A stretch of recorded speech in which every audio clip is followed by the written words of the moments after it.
Please be seated. The record will show the presence of the jury, the defendant, and all counsel. All right, Dr. Fonseca, the jurors have some questions for you. Okay. In Ms. Reed's testimony, or to your knowledge, did the sexual relationship between Mr. Alexander and her have or contain the same sexual proclivity, or was it more reserved in a traditional sense? With regard to what I was able to get from the testimony from Ms. Reed, it's difficult to know because she wasn't particularly truthful each time she had been interviewed or testified. Objection beyond the scope of the question, vouching as to whether or not she was truthful. Sustained. So, Your Honor, how can I'd like to continue. You may. Thank you. Continue. So there wasn't a lot of detailed information about the sexual relationship between Ms. Reed and Ms. Arias. It just seems that the sexual relationship that Mr. Alexander had with Ms. Arias was much more exploratory, more sustained in terms of its period of time, and the relationship that Ms. Arias had with Ms. Reed was remarkably different in the sense that people knew that Mr. Alexander had been with Ms. Reed and not with Ms. Arias. I'm sorry. In your clinical opinion, would it be the sexual aspect of the relationship that was being hidden instead of the women, and are the other relationships Travis had known to be as sexually charged as the one between him and Ms. Arias?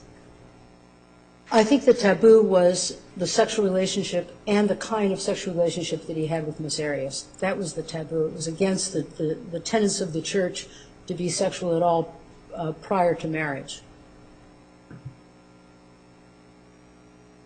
The second part of the question was, are the other relationships Travis had known to be as sexually charged as the one between him and Ms. Arias?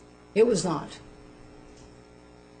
Even with edification possibly having occurred, is it possible, in your clinical opinion, that the opinions of Jodi and Travis's relationship had also changed by Mr. and Mrs. Hughes, considering they had only been dating for 4 months at the time of the original emails versus at the time of his death? Although that certainly is possible that it had changed at the point in time that Ms. Arias had spoken with Mr. and Mrs. Hughes. I remember none of us were there, so we don't know what was said to them, but they provided a detailed description of the relationship prior to Ms. Arias. Did it change afterwards? It's likely, and they knew less and less of that relationship, as we saw as one of the emails this morning, that the Hugheses were not really told when Mr. Alexander would be having contact with Ms. Arias. Do you think that there is a possibility that the conversations about death and suicide between Travis and Jodi could be a form of manipulation by either side? Certainly one sees that in relationships, but I don't think that either one of them knew that they were both talking about death in the background. I don't think that Ms. Arias was aware that Mr. Alexander had talked about getting a gun or having a noose or talking about wanting to kill himself as often as he did. I think he was aware of Ms. Arias. I'm not sure it was a manipulative. Objection, lack of foundation, how she knows. Can you tell us that? How do you know that? How do I know? How do you know that? How do I know what? I need to know what that is. What you were just saying. About, well, I think what I was saying is, if I remember correctly here, is about that Ms. Arias, I don't believe was aware of Mr. Alexander being as suicidal as he was in terms of talking about a weapon. Mr. Alexander likely was aware that... Lack of foundation, how does she know about Mr. Alexander? Can you answer the question? Try. Yes. Because Mr. Alexander had said at different times that Ms. Arias cried a lot. Now, it may not have been related to that, so maybe I need to back off because I'm not really sure. I think that's probably the best answer I can give, Your Honor. All right. Do you feel that in researching on the Internet with as much information that is available, that it could be unfair to include information that was not provided to you directly? Yes, absolutely. And that's why my testimony was referenced by the things that were given by Mr. Martinez to the defense, by and large. So what I testified and what I used was what was available to me through the defense attorneys, which in turn is available by the prosecuting attorney. My reliance on the YouTube was primarily on testimony. I'm not into the, I really was not paying attention. I made this clear to Mr. Martinez and the defense attorneys that when I went on to the YouTube, that I looked at primarily testimony because I had not had all the documents. In your clinical opinion, do you find that when one experiences an event such as a partner viewing porn of the nature alleged, would that change the sexual dynamic of the relationship? Would you ask that question again, please? In your clinical opinion, do you find that when one experiences an event such as a partner viewing porn of the nature alleged, would that change the sexual dynamic of the relationship? Yes, it would change the sexual dynamics of a relationship, even if one view. If you imagine your partner, if the allegations were to stand, or just an allegation. Objection improperly placing the jury in the position. Sustained. I'd like to answer the question, Your Honor. You may continue. It would change, and it is similar to when sometimes a wife comes home and catches that her husband unexpectedly finds that her husband has her attire and her makeup on. It's a one-time event, it's a shocker, and it does change the dynamics of the relationship.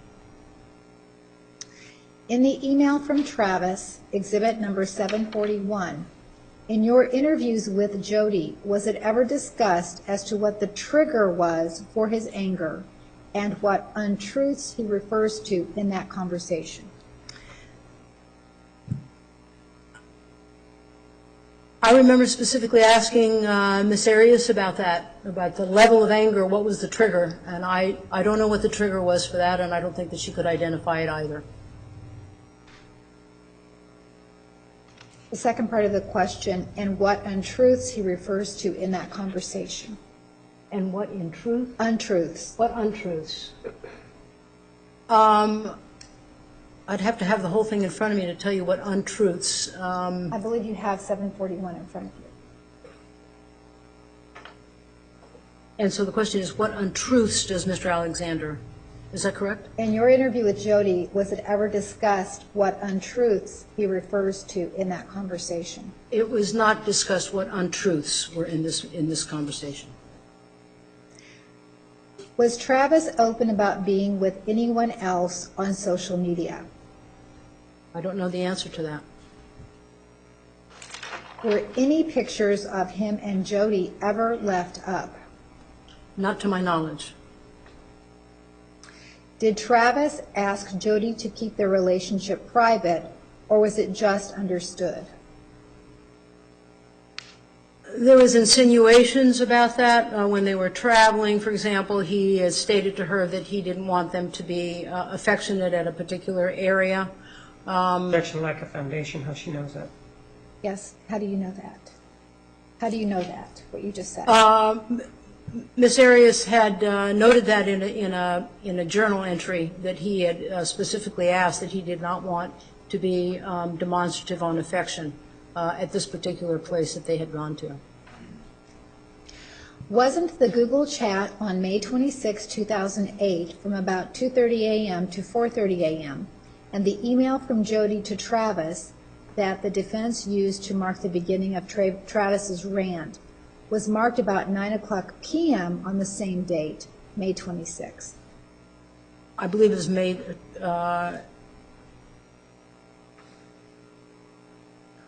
it was at 8 o'clock on the day before, the 25th, is when this dialogue started with these individuals. All right, follow up. Mr. Norman.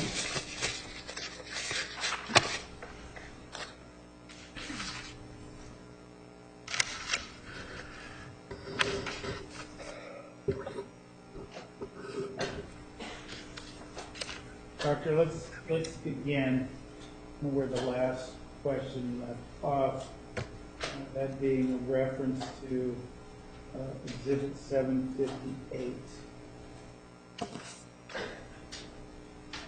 Oh.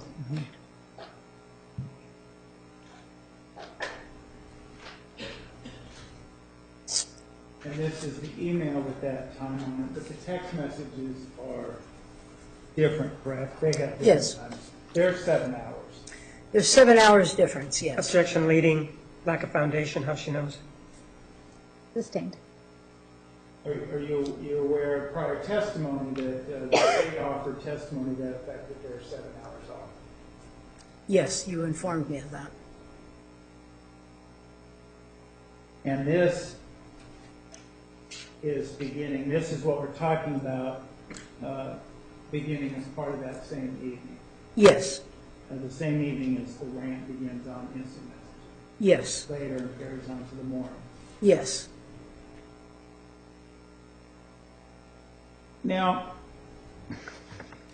you were asked a few questions specifically about, I think a couple of questions actually mentioned sexually charged relationship. The Yes. Sexually charged relationship that Yes, Travis and Jodi shared. And there was this comparison, if you will, to Deanna Reed as well as other women. yes. Now, as it relates to Deanna Reed, how much do you know about her sexual relationship with Mr. Alexander, and how reliable do you consider that knowledge to be? Objection vouching, how reliable. Sustained. Well, let's start out with what you know and how you know about that sexual relationship. How I know it is by what Miss Deanna Reed had reported, and what I know about it is that it's inconsistent reporting. Objection vouching, inconsistent reporting. Overruled. Well, in terms of inconsistency, what has she reported that's inconsistent about the relationship? Initially reported that there was no sexual interaction, and then reported that there Objection was. misstates her testimony.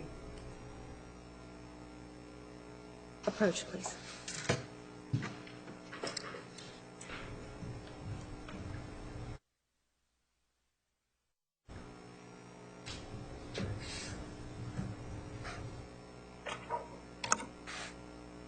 Doctor, in terms of Ms. Reed's statements about her sexual relationship with Mr. Alexander, we talked about her testimony. We talked about reviewing her testimony, correct? Yes.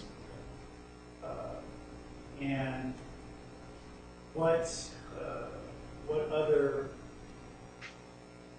interviews or information settings did she provide information? Or did you glean information about? When she was interviewed by defense counsel. And was there one or more than one occasion? I recall two. And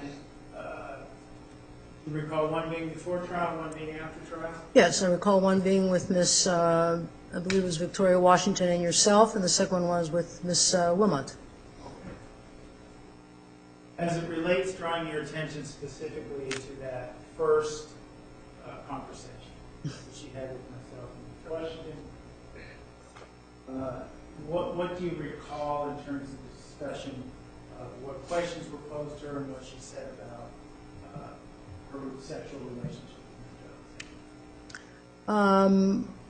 From my memory of it, she didn't say too much, and implied that there wasn't. Objection, lack of foundation, implied there wasn't. Overruled. The answer will stand. What do you recall her saying that she knew of Mr. Alexander not having sex with anybody else? Yes. Jodi Arias. Yes. And in terms of trial testimony, what do we know that she said when she testified? She indicated that she was in a sexual relationship with Mr. Alexander. And do you recall the extent of that relationship that she was? I'm not sure, I'm getting confused as to which time, so I don't want to say. Understood, Barbara. Sorry. When she admitted to having a sexual relationship, did she say that they had a long, lengthy sexual relationship? I believe they talked about it occurring in 2004 to 2005, and then she stopped because, from what I understood, there was she wanted to get married. She just didn't want to continue just having sex. And as it relates to the interview she did with Ms. Wilmot, remember the story being more detailed than she gave a testimony? Oh, yes. And what do you recall of those details? Well, she was much more open about the kind of relationship that she had. Objection vouching, wasn't asked those questions. Describe for us what she detailed. She was more detailed in terms of them being sexually active and that they were involved, engaging in full vaginal intercourse, and talked about, this is my words, I don't remember if this is her words, but just basically giving an ultimatum, didn't want to continue with the sexual relationship, wanted more than that, wanted to have a commitment, wanted to have marriage.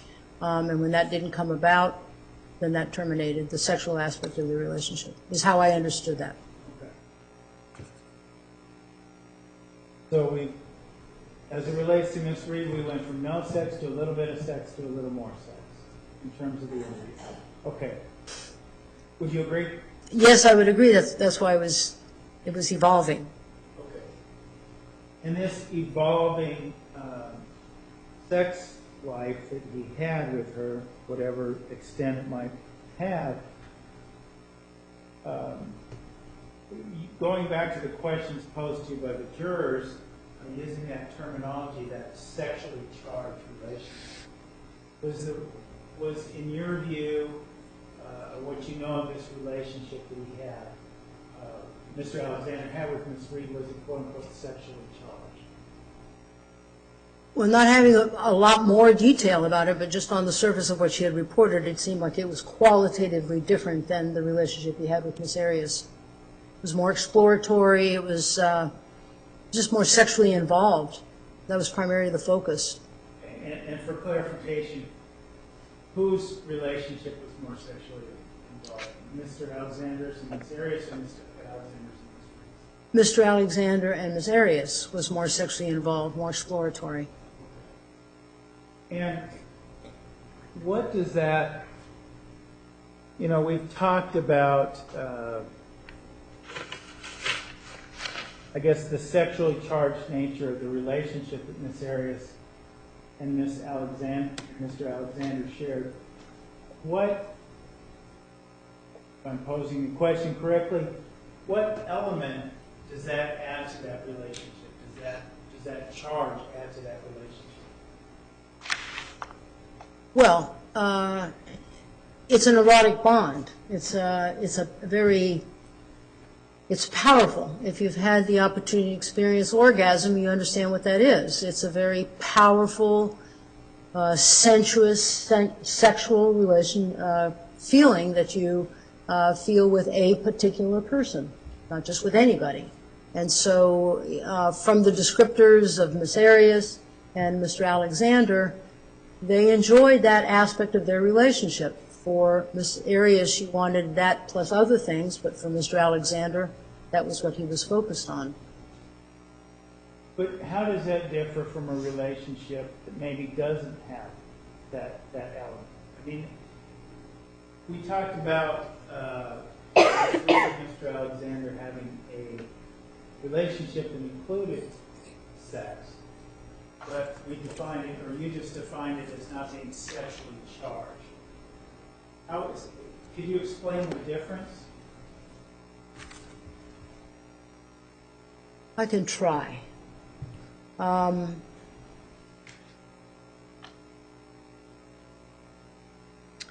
If it's just sexual, then you're not bringing into it other aspects of a relationship, courtship, dating, including family, friends, being seen in public, sharing a life, showing other things. If it's just sexual, that's all that's charged. That's all the focus. It's not focused on anything else. It's raw. It's flesh. It's lust. It very much is when you hear prostitutes. You probably don't interview prostitutes, but in my interviewing prostitutes, many say that men just want to have sex. Many say that men just want to sit and talk and not have sex. But with this interaction between Miss Arias and Mr. Alexander, we see that there was a number of messages from Miss Arias saying, I want to be more, I want to be acknowledged, I want to be a girlfriend, I want to be seen that. For Mr. Alexander, very early, he referred to her as a whore, as a skank. Those were, and then he would, by what Miss Arias said and what Mr. and Mrs. Hughes said, that he would sort of joke that he had said those terms. He didn't joke about stuff like that. He didn't joke about telling somebody you're a prostitute or you're a whore. But I think that was his meaning. So he wasn't joking. I think he was really expressing how he really saw her and viewed her, not as this whole other person that dealt with things above the belt, intimacy issues above the belt, officiating the date when we started dating, having an anniversary to celebrate that date, going out to public places and showing who you're with, coupling. Miss Deanna Reed, Desiree Reed talked about Freeman. Hang on, Forgive me. Just make sure we know. Yeah, I'm getting a little confused. Miss Freeman, who was very particular about her description and noticing the differences in terms of how Mr. Alexander was when he was with Miss Arias versus how Mr. Alexander was when he was with Miss Lisa Andrews, when he was within the Mormon community. She aptly described like seeing two different persons. She said in one it was like Travis was trying to be really good, really good. And with Miss Arias, he seemed more relaxed. He seemed more himself. So it's not that I'm saying that he was like two different people. Someone who knew him and actually observed it and was surprised that here in this environment, when he was traveling, he was showing more courtship, more couple-like of behavior. But when he got back into the community and having contact with Miss Arias, we didn't see that publicly. That wasn't seen. This is what took Miss Freeman by surprise, is when she saw Mr. Alexander with Miss Arias. He even asked her brother, what's going on here? Because she was surprised. So there was a distinct difference for Mr. Alexander where Jodi was in his life.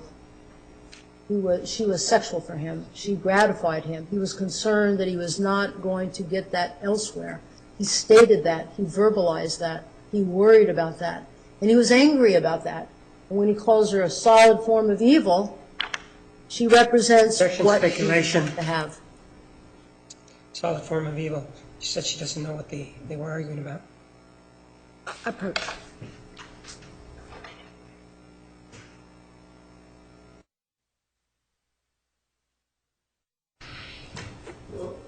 Let me ask you a little further, Doctor, about this sexual charge. You okay? Yes. Thank you. The sexual charge and the experiences of Miss Arias versus Miss Reed. You were asked a little bit about the difference in the relationship. Is there any evidence of Mr. Alexander calling Miss Reed a whore, slut, 300 things of that nature? None. Or, a solid form of evil, soulless, carcass, etc.? None. Okay. So my question based on that premise is,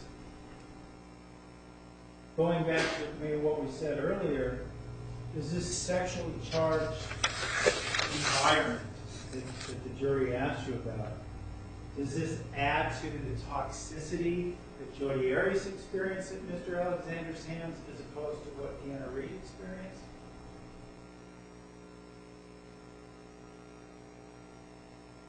Are you? I'm not sure if you're. Let me ask you. These women had two different experiences with Mr. Alexander, did they not? Yes. Very different. And based on what you said before, there was some toxicity in the relationship Mr. Alexander had with Ms. Arias. Yes. Is that due in part, anyway, to this sexual charge, this sexual fixation they had with each other? Because Ms. Reed didn't have that. Yes, in part. Okay. And could you explain that to us? Because your answer is a little qualified, in part. So what do you mean by in part? In part in the sense that you had one party that was wanting more than just sexual, which was Ms. Arias. And the other is, the toxicity is that that's all it was focused on. It was just focused on the genitals, just focused on sex, just focused on that. Wasn't focused on other aspects of the relationship. And so that's, to me, that was the toxicity, which was only focusing on sex and other aspect of the relationship, of keeping a loving relationship going, and the fact that it was closeted, the fact that he snuffed her out, the fact that he was not acknowledging that he was with this woman. That's part of that toxicity that I'm talking about. You couldn't possibly feel good if someone is embarrassed or shamed by you. Couldn't possibly feel good if somebody's just sort of dissing you, dismissing you, not acknowledging your very existence. And that's what I'm talking about in terms of that toxicity.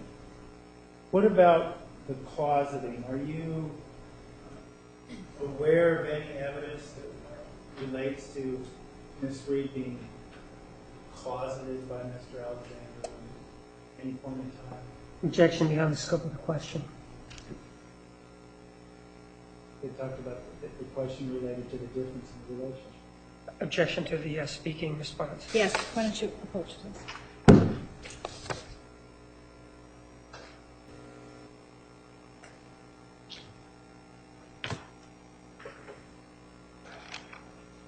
Now, Doctor, going back to Ms. Reed, whether or not she was closeted or not by Mr. Alexander, is there any evidence to suggest that Ms. Reed was somehow closeted? No. People were quite aware of who she was.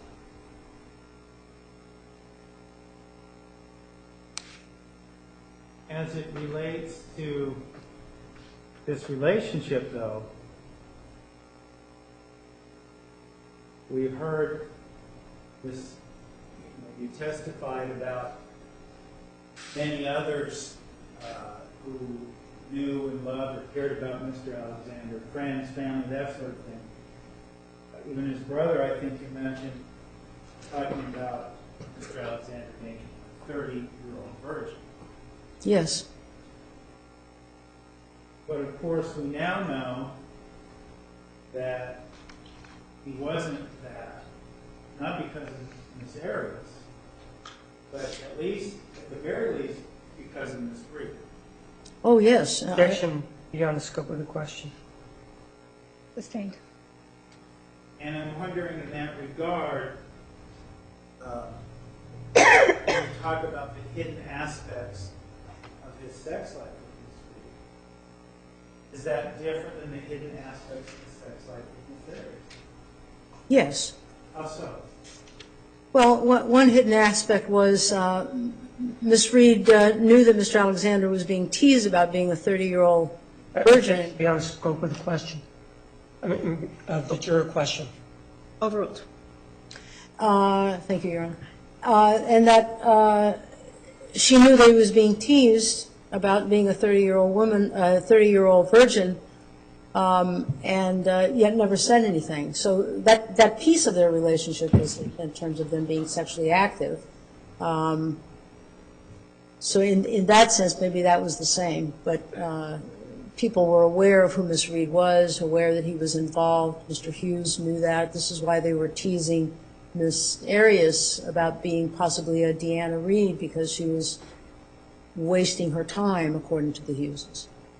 So the closeting really, the disparity in the closeting of these women doesn't deal with the sexual behavior, but rather the public affection aspect or acknowledgement aspect of the relationship? Objection leading. Overruled. It's both. I mean, he was closeted about Ms. Arias for different reasons. And as time went on and it got more intense, I think it became more problematic for Mr. Alexander. He was enjoying it and struggling, the spiritual struggle that he was having. The email, and he talks about being killed for punishment himself. And in the tape where he talks about, do you feel guilty? He's at the height of sexual arousal, and he's asking if she feels guilty. This, to me, is that spiritual crisis, just rearing its head at a time when he's involved sexually and within himself, being a priesthood holder, knowing that that's contrary to the Mormon Church, it presents itself again. This is the continual struggle that, in my opinion, Mr. Alexander had with regard to his sexuality. Doctor, you were asked as it relates to the sexuality, I'm going to paraphrase a bit, but whether there would be a change in the sexual dynamics after what Ms. Arias reports witnessing in January of 2008, the masturbation incident that was referenced earlier. And you answered a little bit about filling in the gaps, that sort of thing, with these sexual proclivities to the Jewish question. Do you remember that? I'm trying to make the connection in terms of what you're making with that. Well, you were asked a few moments ago about how an incident like that can change the sexual dynamics. Oh, yes. Yes. The observing of an incident like that. The observing of an incident. Yes. And throughout this trial, you testified a little bit about there were some text messages shown, tape played, and were a tape in which Mr. Alexander talked about a 12-year-old girl having a first orgasm, working part of a 12-year-old girl, and there were some text messages about Ms. Arias' grooming habits and personal grooming. Do you remember those, being asked about those? Oh, yes, yes. It was trying to picture that it was Miss Arias who had those interests. Right. And in that regard, what are those things, those comments about made from Miss Arias, what do they have in common? One of those things that what I didn't hear. Well, those things about Miss Arias giggling when he says corking the pot of a 12-year-old girl, 12-year-old girl having her first orgasm, this discussion of grooming and being smooth. Recall that? When did all those things occur? It occurred after she alleges finding him viewing the photograph of a minor. And I would like to add that Miss Arias, I didn't find Miss Arias giggling when Mr. Alexander said, "You sound like a 12-year-old having an orgasm." Her immediate response is, "What?" She's surprised by that. Objection, vouching, that's it. Sustained. Well, Doctor, she does giggle, but she also questions at your recollection, right? She questions first, then she giggles. That's the sequence. She's initially surprised by that. By the Objection, statement. vouching, we can, as to whether or not she's surprised. She was happy.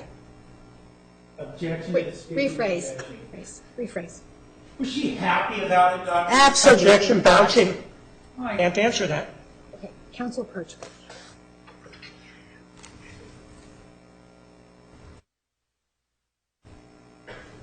Let's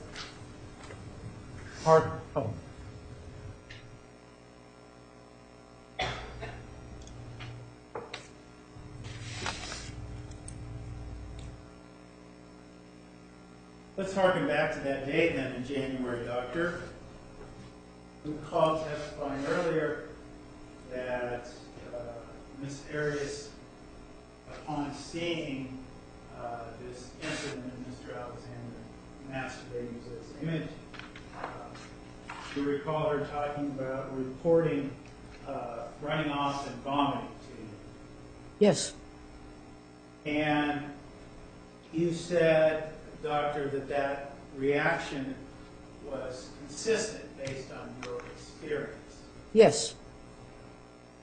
And one of the things you talked about then in this regard is the idea that once someone discovers this, and I want to make sure I'm saying this right, but as it relates to a shifting sexual dynamic, Yes. that once a partner discovers that their lover, or whatever term you want to use, has these unusual sexual proclivities, that they begin to try to compensate or accept. Yes. And that is, if I understand you, something that is true regardless of the proclivities. Foot fetish, what have you, they try to fill in gaps. Yes, I would say that the partner who discovers that attempts to compensate to make up for, I'm deficient, if I only do this, is part of that dialogue. I won't say that happens every single time with everyone who discovers that, but it's a common response. The common response that described by Ms. Arias of vomiting when she saw that. I've heard that to be a common response when a partner discovers their partner engaged in a sexual activity that is maybe disgusting to them or distasteful for them, that they can't quite understand how their lover could be engaging in that kind of activity.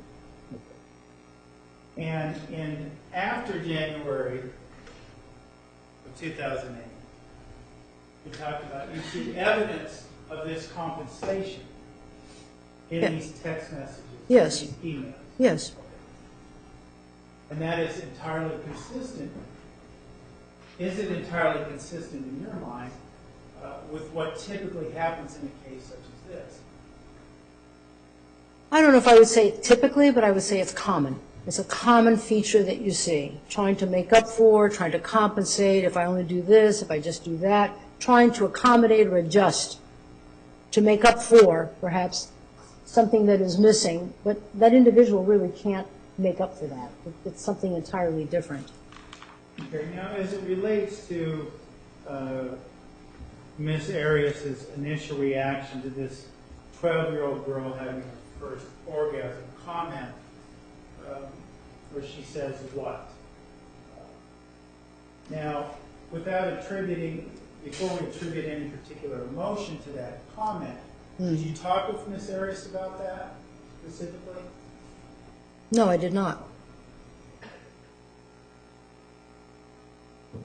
After she says what, and there's some laughter, and she says, you're bad. Is that, again, indicative of this acquiescence and compensation? Yes. How so?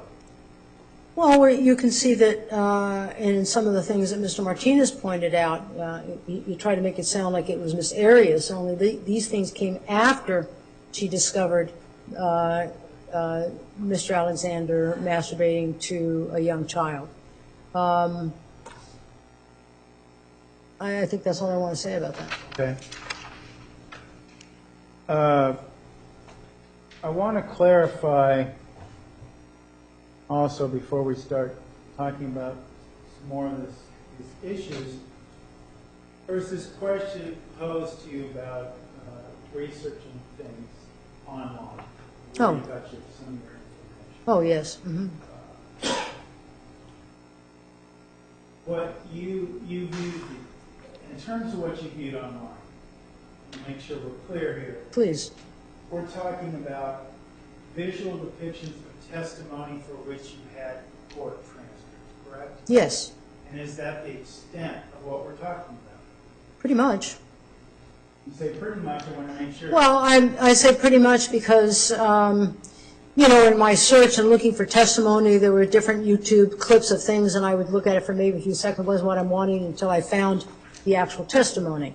For example, there's some YouTube clips with no sidebars, or some with sidebars. I wanted the entire actual, including the sidebars. Now, a question came up about death and these conversations about death that the pair were having, Mr. Alexander and Ms. Arias, or this theme of death being in the background is one of the things that you've talked to us about. The question that was posed to you was related to whether this was a tool of manipulation. Told us that it was not. If it's not a tool of manipulation, and we've said it a couple times, what significance then does it have? Does this talk of death in this parallel process we're talking about, what significance or role does that play in this relationship? Well, it's not a dialogue that they both had together. You kill yourself, then I'm going to kill myself, or no, you kill yourself first, I'm going to kill. It wasn't that they were having an ongoing interactional pattern or dialogue about the death. It's that the death theme was sort of in the background for both of them, talking about different things to other people about it. For example, I don't know if Ms. Arias was aware that Mr. Alexander had communicated with Ms. Reagan Housley about wanting to take a gun and put it to his head, or making a noose. I'm not sure a lot of people knew that. And this was less than 20 days before he was killed. Ms. Arias had talked about killing herself at different times as well. So it wasn't that they were actively engaging in that. When I indicated that it was a parallel process, two different things going on simultaneously that sort of interweaved. Life is funny. That's just sort of how that worked in this relationship. And they were both picking up steam simultaneously for different reasons. And they were both stressed and distressed and in despair for different reasons that they shared. Well, this stress and distress that you talk about, could you expand on that, if you could, in terms of the role this plays in the relationship? The toxicity, perhaps. Ms. Arias had a number of things that she knew about Mr. Alexander that others didn't know. The juggling of different women. She makes a comment of that in a journal entry. The juggling of all these girls is what she said. I believe that was in August of '07. Not too many people knew that he was juggling women. The learning of the money, getting money from Mr. Hyatt, from Mr. Hughes, from attempting it from Miss Hughes, from Deanna Reed, from Miss Arias. He was in dire financial straits. He wrote about that he was silently in despair. He was consumed by worry. Those are his words. Miss Arias knew these different aspects about Mr. Alexander. She was also, in a way, sort of a confidant of these other things that other people didn't know. So in many aspects, Miss Arias, I said earlier in my testimony, if she could have wanted to ruin Mr. Alexander, she could have done that a lot earlier, a lot sooner, rather than she was a confidant. She withheld all this information to herself. So she had a unique role in his life with regard to that, and that might have been part of what fueled his anger towards her, because he did see having what he was doing was against Speculation might have. Sorry, I didn't hear you. Objection, speculation might have fueled his anger. Sustained. Well, do you see escalation? Do you see fuel added to this anger as time goes on? Objection beyond the scope of the question. As it relates to this parallel process of death that you were asked about? I didn't hear what you said, Your Honor. I overruled the objection. Okay. Yes, I think that, as I said earlier, the more comfortable he got, the more he explored, the more he wanted. Miss Arias had stated that in one of those emails or journal entries that I read to you. And in my opinion, he became more and more frustrated with that. It's kind of like a double bind. You're really wanting it, but I really don't want to. It's kind of like this tug of war that he was going back for. Who could he get angry with? He couldn't get angry with anybody else but with her. She's the only one that really knew what was going on, sexually, monetarily, emotionally, juggling of these other women. She had another view of this private life. He did have a double life. This is what was shocking to friends and family. It was distressing, very distressing to him. Is it also, in this parallel process we're talking about, is it also distressing to her? Does it also have an effect on Ms. Arias? It did have it. Beyond the scope of the question. Sustained. Reproach? You may.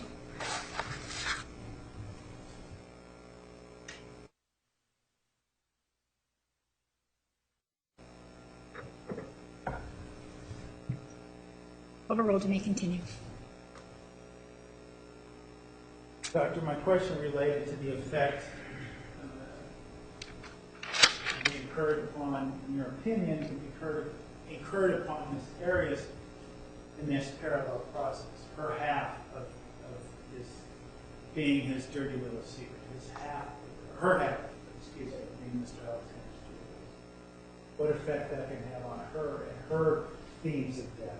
Well, Mischaracterizes. Dirty little secret. Rephrase. Being Travis's closeted whore and having these secrets that have an effect on Ms. Arias is this parallel process. Yes. In terms of whether or not it's manipulation or life, or the consequences of being this closeted whore. Yes. Could you explain that for us? You're being snuffed out. You're being denied even existing, even being part of somebody's life. You're not counted. You're not worthy of being named. You're not worthy of being acknowledged in public. Ms. Guy Hughes indicated that to Mr. Travis Alexander in her January email, saying this has an impact, and asks him, what do you think the impact of this is? It's a psychological impact. It's trauma. And it did over time. She continued to be depressed, talk about killing herself, talking about that she's a shadow of what she was, she's a broken person, feeling that negativity has consumed her like a cancer. This is not who I am. There was an acknowledgement on Ms. Arias' part as to what was going on. She said in April when she moved to Eureka that she had been resisting that decision, but knew that it was the right thing to do. Thank you, Doctor. She knew she had to get away. She just knew she had to get away. Thank you, Doctor. She did. Mr. Martinez. Ma'am, one of the things that you told us as it applies to the text messages was that it was Mr. Hermie who told you the time difference, right? Who indicated, Under mischaracterizes her testimony, was the state's witness that provided that information. Overruled. Didn't you tell us it was Mr. Hermie that told you? Mr. Nurmi had communicated. I'm going to object. Move, we approach. You may approach.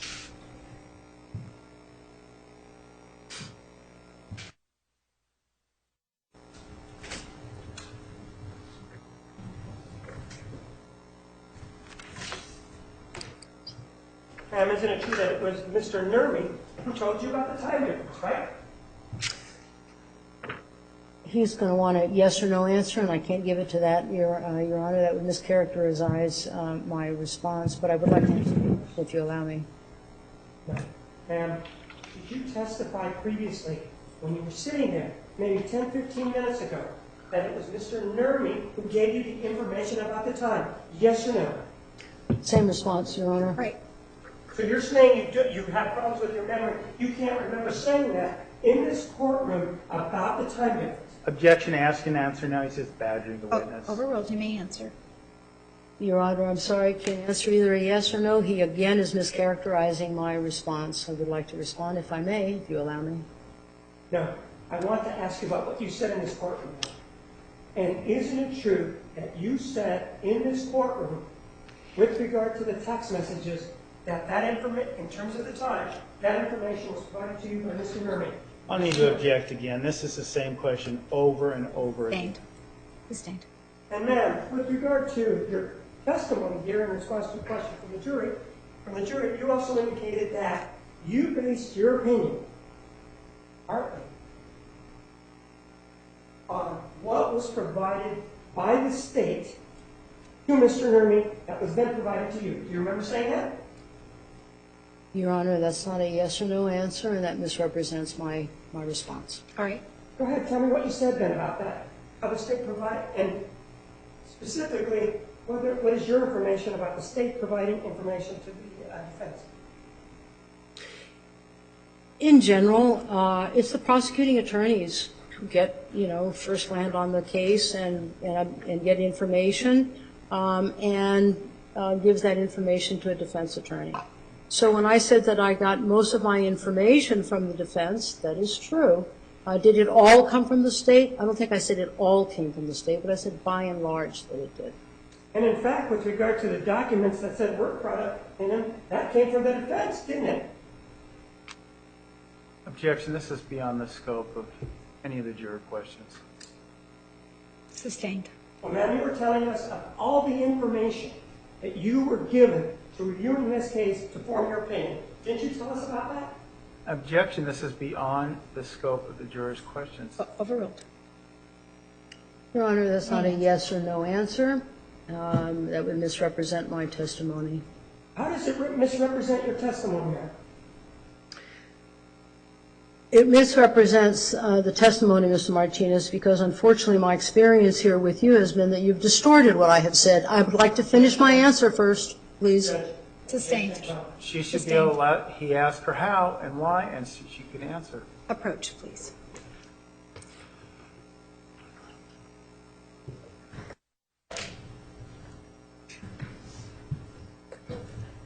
Ma'am, as it applies on us. I'm going to ask that she be allowed to answer Hold on. this question. Court reporter. Oh.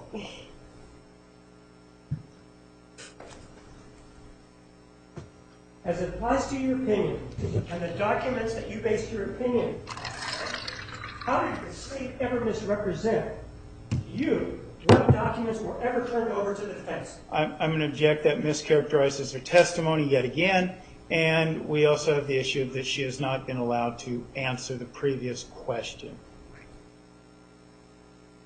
Mr. Martinez. Rephrase my question. All right. Overruled. You may Well, I'm going to object just on the grounds that misrepresents her testimony. She didn't say any of this. All right.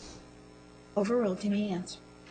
I'll just say what I just said. I didn't say any of the things that you're stating so far. I did not hear you. I did not say the things that you state that I stated so far. You did indicate that you started to say something about misrepresentation by the state. My question to you is, what about the turning over of documents to the defense by the state and the documents that you considered? How did the state misrepresent that? Objection mischaracterizes her testimony. She didn't even make that comment. Overruled. You may answer. I didn't make that comment. I didn't make that statement. And again, this is what I'm talking about in terms of misrepresenting what I stated. You need to trust your experts and the attorneys that are presenting the case before you. Sustained. Sustained. Next question. One of the things that you also talked about was Deanna Reed, right? Yes, sir. You did never speak to her, did you? No, I did not. And ma'am, one of the things that you told us was that you reviewed a conversation that took place before trial, right? Could you be more specific, please? Yes. Isn't it true that you testified just minutes ago about a conversation involving Deanna Reed that took place before trial, an interview? Objection foundation, which interview? Sustained. Before trial, ma'am. Do you remember testifying about an interview that took place with Ms. Reed before trial? Objection foundation, which interview? Overruled. May we approach? Yes.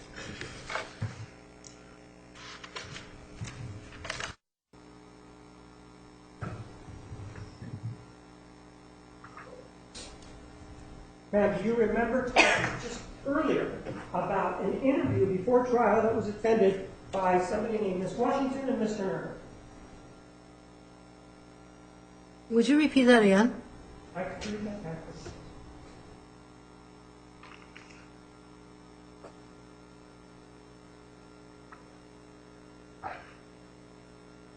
You remember talking earlier about interviews before trial that was attended by somebody named Miss Washington and Mr. Oh, yes.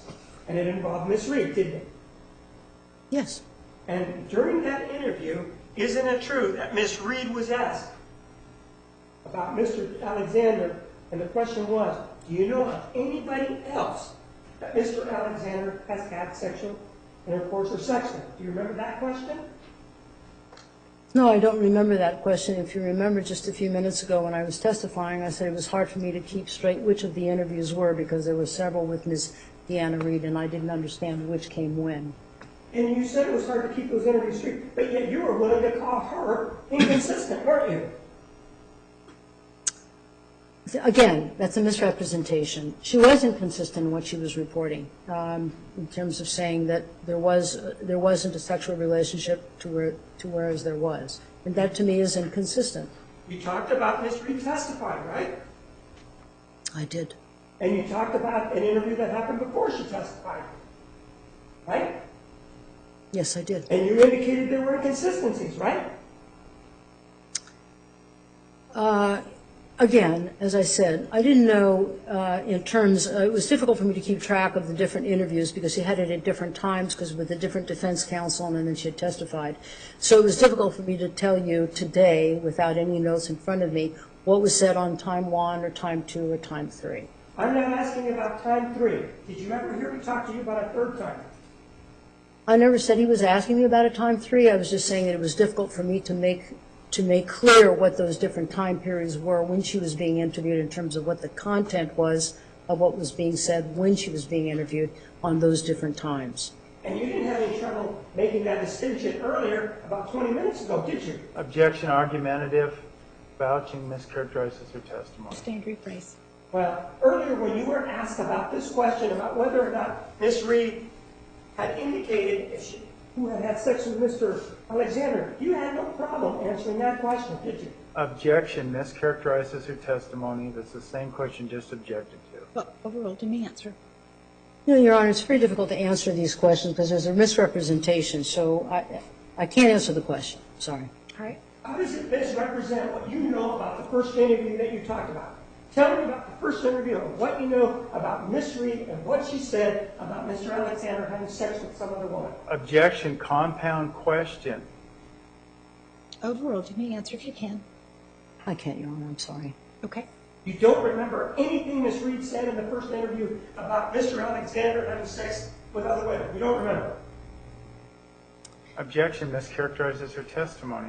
Overruled, give me the answer.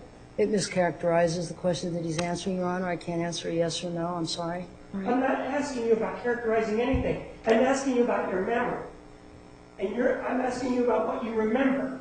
What do you remember? I'm not characterizing anything. What do you remember about Miss Reed saying about Mr. Alexander having sexual intercourse with other women in the first interview that you talked about just now? Objection, mischaracterizes the subject of the interview, the question in the interview. Overruled, give me the answer. I think I've already answered the question. I said it was difficult to keep track of the sequencing of the content of what was said when. I think that's all I can say about that.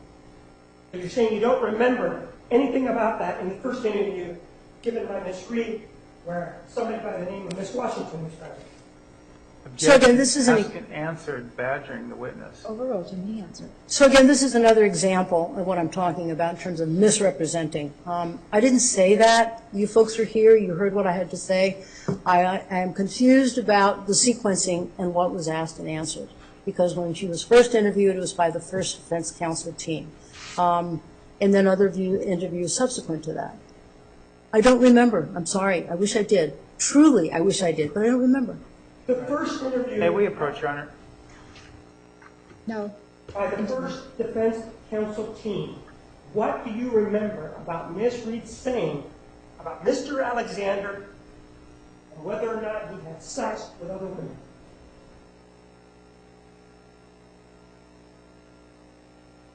My answer is not going to change, folks.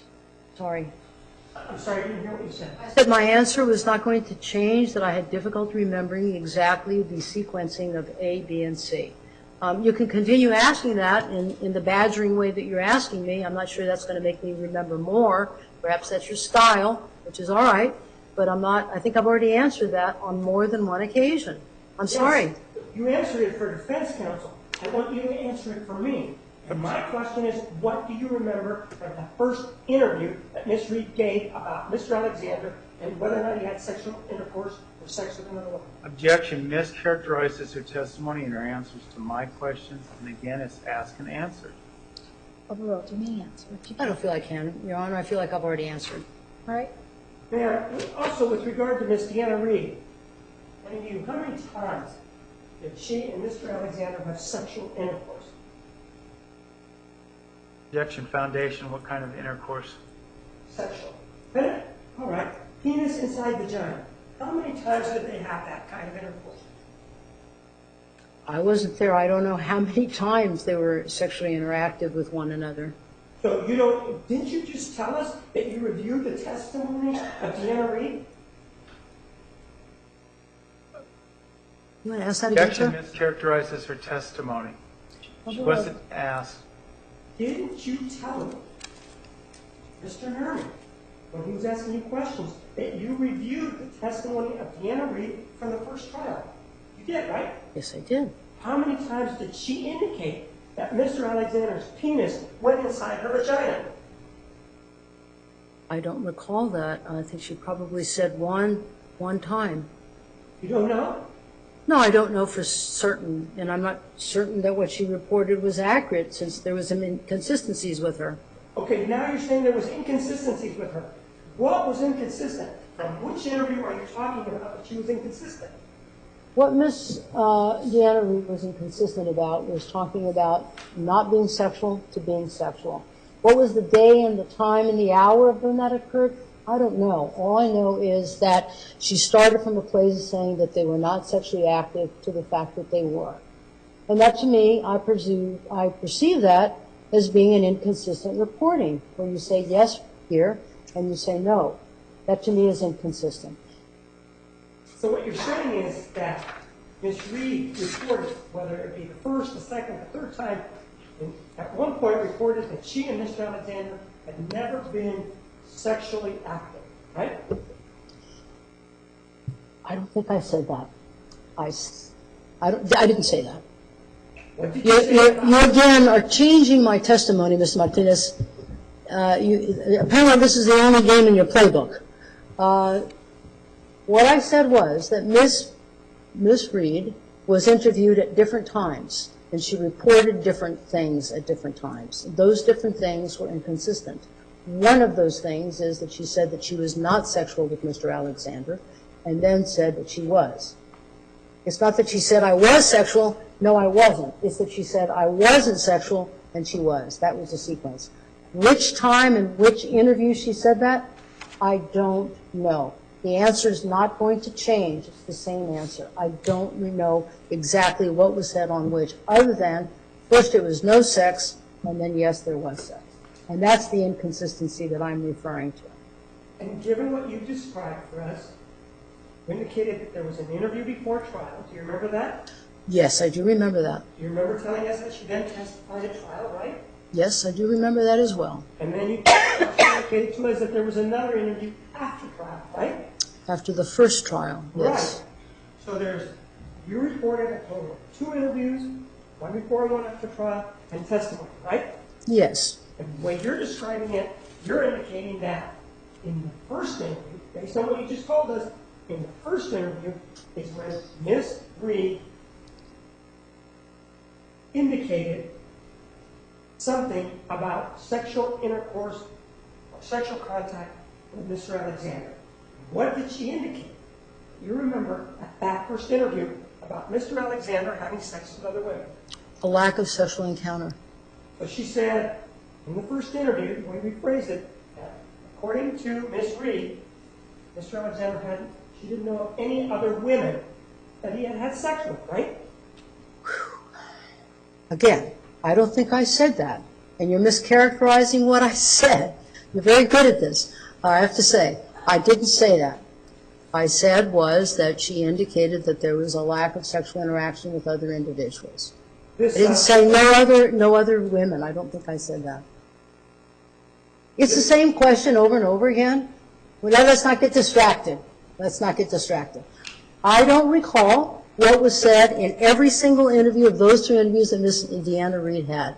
What I'm focusing on is that she said no sexual relationship and then changed it to yes. When did she do that and how, what hour of the day? And the fact is that she did that. And that's what I'm noting is that there was an inconsistency there. That's my point there. What you just said was that in an interview or testimony, whatever it was, according to you, Ms. Reed was asked whether or not she ever had sexual intercourse with Mr. Alexander, and she denied it, right? Objection, asked and answered. I don't think I said that specifically. And I can't answer a yes or no. You know what? I don't think my answers are going to change if the question is the same. I'm sorry. And one of the other things that you did tell us was that the defendant reported that on January 21 of 2008, she caught Mr. Alexander masturbating, according to you, to an image of a minor child, right? Wrong. It wasn't according to me. It's Ms. Arias who alleged observing Mr. Alexander. I didn't observe Mr. Alexander. I don't know. This is what she alleges. It's the defendant that alleges that on January 21st of 2008, she saw Mr. Alexander masturbating to the image of a young child, right? This is what she alleges, yes. She also alleges that it was a boy, right? Yes, that's what she said. Doesn't allege that it was a young girl, does it? No. And in fact, the telephone conversation that they're having, the oral one that they're having, the sex talk, you remember that conversation? The oral one. The one that is taped and they're speaking to each other. Oh, Remember yes, that? yes. That one was May 10th of 2008, wasn't it? Yes. One of the things that you indicated, or that you talked to Mr. Nurmi about, in that one, Mr. Alexander indicated that she sounded like a girl, not a boy, right? No, I don't recall that she sounded like a girl, not a boy. I don't remember saying that. Didn't she say? Didn't she? Who's she? Objection, it mischaracterizes the testimony versus what's on the tape. Restate the question. Do you remember the sex tape between Jodi Arias and Travis Alexander, right? Yes. There was a moment when the defendant has an orgasm, right? Objection, foundation, knowledge, or state of mind at the time. Ladies and gentlemen, we're going to take the afternoon recess. 15 minutes. Please remember the admonition. You are excused. All right.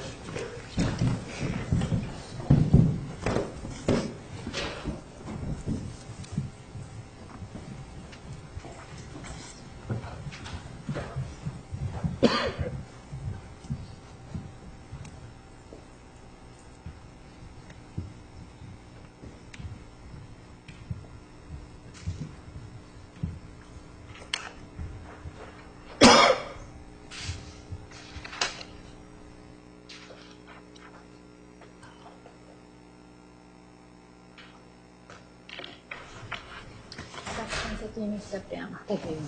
Counsel approach, please.